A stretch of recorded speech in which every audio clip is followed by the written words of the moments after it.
According to World Authors, White was born in Mount Vernon. He was the youngest of 6 children. He graduated in 1921 with a bachelor's degree and determined to become a writer. At first, he began working as a reporter for the United States Press in New York, then for Seattle Times in New York.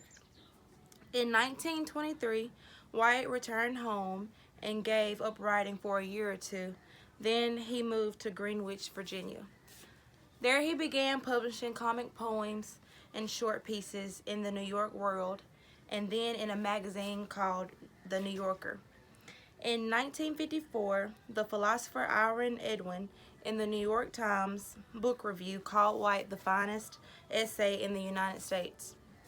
White continued to publish essays in the New Yorker into the 1970s, and the retrospective collections of essays, letters, poems, and sketches he brought out in that decade and after received enthusiastic reviews.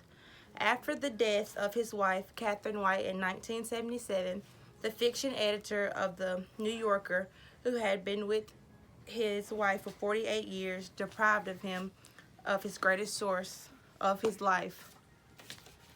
Hard to do. He wrote one of his most famous books called Charlotte's Web.